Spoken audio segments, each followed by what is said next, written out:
à tous, on se retrouve dans ma cuisine. J'avais envie un petit peu de vous parler alimentation.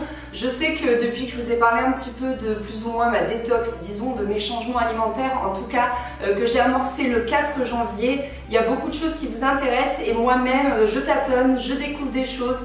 Je fais des erreurs, etc. etc. Et du coup aujourd'hui j'avais envie un peu de vous partager mes indispensables dans ma cuisine, ces aliments qui pour moi sont incontournables pour bien manger et surtout pour manger rapidement. Parce que je sais pas vous, mais je pense qu'on est un petit peu toutes pareilles, c'est qu'on a très envie de bien manger, mais on n'a pas non plus un temps infini à passer dans les supermarchés ou derrière les fourneaux. Et du coup il faut que ça aille vite, que ce soit bon, gourmand et que ce soit aussi sain pour notre corps, donc c'est un peu un casse-tête. Donc voici pour moi mes indispensables de la cuisine. On va commencer par le frigo. Alors j'ai toujours à l'intérieur des compotes.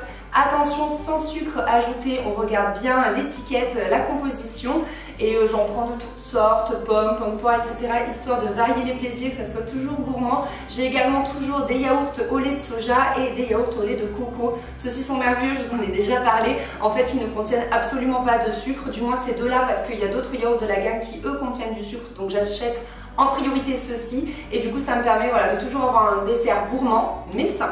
Du côté du congélateur, moi j'ai toujours des légumes surgelés, donc que ce soit haricots verts, petits pois, fèves, épinards.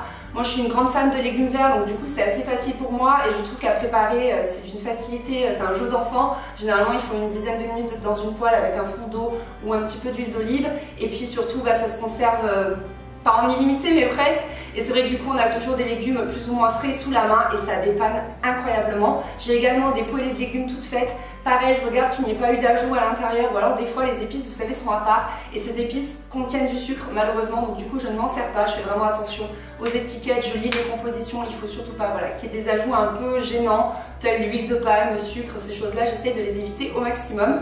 Ensuite je vous conseille également d'avoir des fruits surgelés, alors moi je n'en ai pas mais c'est vrai que tout ce qui est fruits rouges, mangue, etc. si vous avez l'habitude de faire beaucoup de smoothies ça peut être pas mal. Voilà, moi j'en ai pas mais des fois je me dis que je devrais.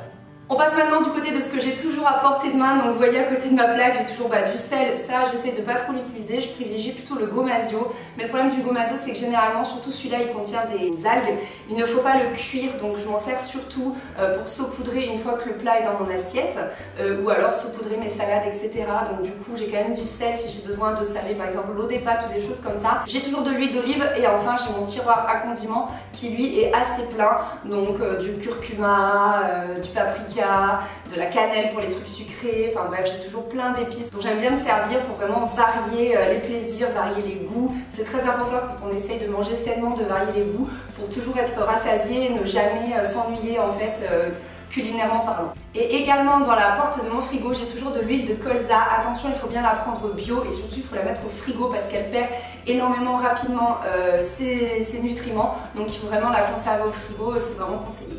Et enfin dans mon placard, dans mon garde-manger disons, j'ai tout un tas de choses aussi qui sont indispensables pour moi. Donc on va commencer sur les légumineuses, j'ai toujours des lentilles, que ce soit des lentilles vertes ou des lentilles corail. J'ai toujours également des pois cassés, vous l'avez vu dans une vidéo, une journée dans mon assiette. C'est vraiment pour moi essentiel pour faire des soupes hyper rapidement. Ensuite j'ai des pâtes, alors pas des pâtes classiques, disons plutôt des pâtes au quinoa, des pâtes aux lentilles, des pâtes aux pois chiches, etc.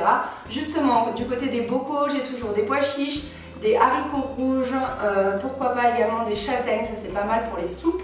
Et ensuite du côté des conserves, j'ai toujours également de la pulpe de tomate, là encore je regarde les étiquettes histoire qu'il n'y ait pas d'ajout d'ingrédients qui ne me seraient pas nécessaires pour ma santé, type sucre, sel, etc. Ensuite, j'ai toutes sortes de graines, n'est-ce pas? Telles le sésame, des graines de courge, de la noix de coco râpée, plein de petites choses comme ça, des graines de chia. Je m'en sers pas trop des graines de chia, je vous les montrer dans une recette mais c'est pas ce que je préfère. Des baies de goji, des fruits secs, donc j'ai toujours des noix, des noisettes, des amandes, etc.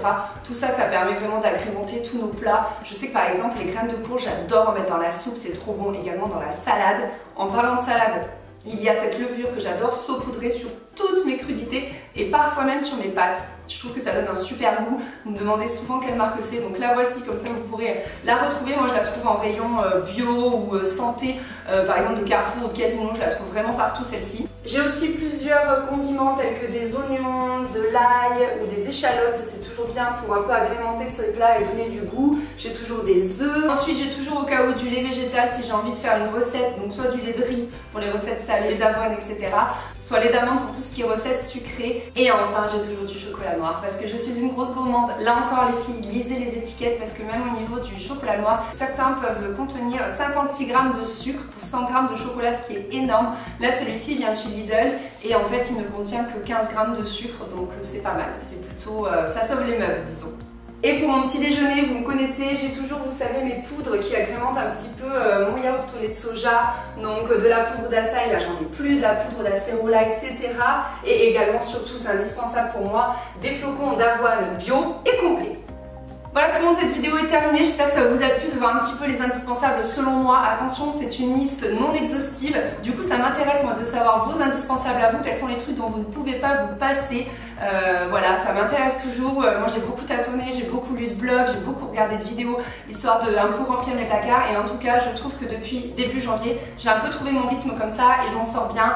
Et d'ailleurs, je vous ai présenté que des choses non périssables, je vous ai pas parlé des fruits frais et des légumes frais que j'ai toujours dans mon frigo, c'était plus des choses indispensables à avoir toujours et qui ne se perdent pas en fait. C'était ça l'idée de cette vidéo, j'ai oublié de le préciser. Et puis bah écoutez, je vous embrasse fort. Si vous avez d'autres idées de vidéos et d'autres envies de vidéos côté nutrition, dites-le moi, ça m'intéresse et moi c'est avec plaisir que je vous les ferai. J'ai quelques idées en tête mais j'ai quand même envie d'avoir vos retours.